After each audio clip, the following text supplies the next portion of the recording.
Le leader de l'opposition guinéen Domingos Simoes Pereira a été libéré en fin de semaine après avoir passé plusieurs mois de détention à la suite d'un coup d'État militaire. Les militaires au pouvoir ont emprisonné des personnalités politiques de haut rang après avoir renversé le président Oumaro Sissoko Embalo et pris le pouvoir au mois de novembre. Les événements sont intervenus quelques jours seulement après les élections présidentielles. L'armée a affirmé avoir agi pour éviter un bain de sang entre les partisans des candidats rivaux. Domingos Simoes Pereira avait été empêché de se présenter aux élections, mais son candidat favori avait revendiqué la victoire avec Embalo qui a ensuite fui le pays. Le leader de l'opposition a été accompagné en son domicile dans la banlieue de la capitale par les forces de sécurité et le ministre sénégalais de la Défense en visite à Bissau.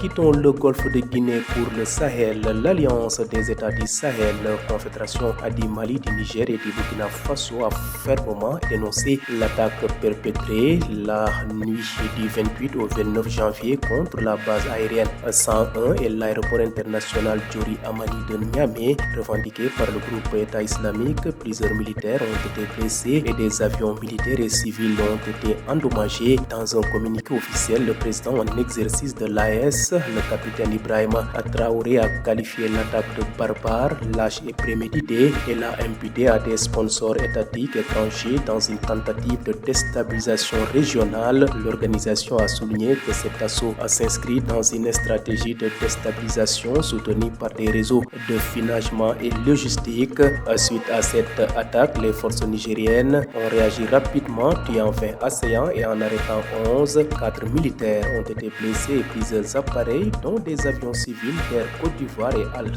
et d'Askia Airlines, ont été endommagés. Bouclons rapide de survol de l'actualité internationale dans la région des Grands Lacs. La localité de Minembwe, dans les hauts plateaux du territoire de Fiji, au sud de Kivu, dans l'est de la République démocratique de Congo, est passée dimanche sous contrôle des forces loyalistes après 4 jours d'affrontements, selon une source militaire. Désormais, l'entièreté de la localité de Minembwe, autrefois occupée par la coalition armée rwandaise et M23 AFC Twirwaneho, ces rebelles ont connu d'énormes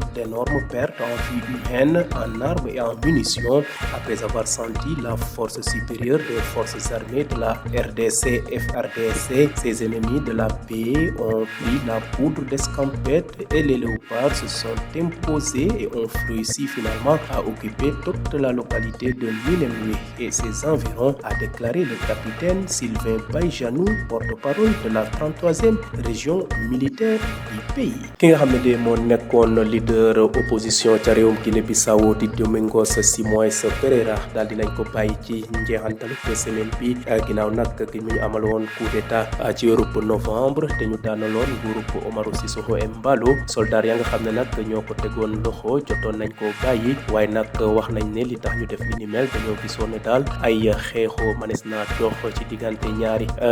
ñi nga xam ne ñoom ñooy xëccoo yooyu di Oumaro Sissoko Embalo ak nga xam ne moom Raymondo Diaz, ba tax na nag armée ba daal di jël nguur ga téye ko ngir fexe daal ba jàmm am ca réewum Guinée-Bissau. Domingos Simoes Pereira jot nañ ko bàyyi, moom sax jotul woon bokk ci élection présidentielle yooyu, waaye nag nga xam ne moom la soutenir woon jotoon na wax ne moom moo gagné élection ya ba xëccoo toto naroon am seen diggante. armée ba nag daal di jël nguur ga. ci gàttal daal Domingos Simoes Pereira daal dina dellu këram ca banlieue bu Bissau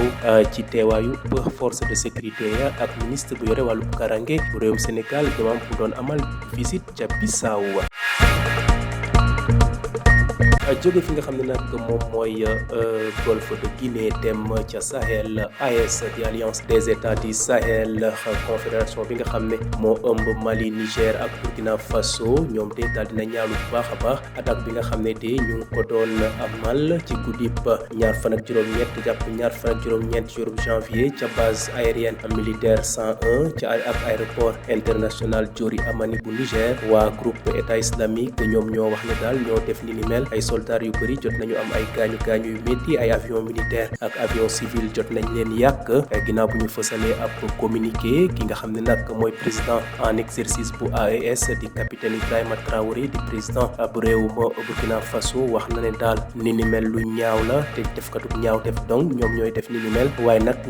dafa am ñi leen di jàppale te nekk ca bitim réew te la leen tax a jóg mooy fexe daal bu déstabiliser li nga xam ne moom mooy sous-région bi organisation bi nag wax na ne bi ni mel lu ñaaw la te ñu ngi koy ñaawlu ba fi ñaawlu yem ginnaaw nag bu attaque boobee amee forces armées nigériennes daal dinañu def seen kéemtalaay kattan daal di réagir rapidement faat lu tolloog ñaar fukk ay jihadiste jàpp lu tolloog fukk ak benn ñeenti militaire daal dinañ leen gaañ yu métti ay avion yi nga xam ne ay avion civil lañu te Air Côte d'Ivoire moo leen moom ak beneen air bu ñuy wax Aski Airline ñoom ñëpp jot nañu yàq avion yooyee.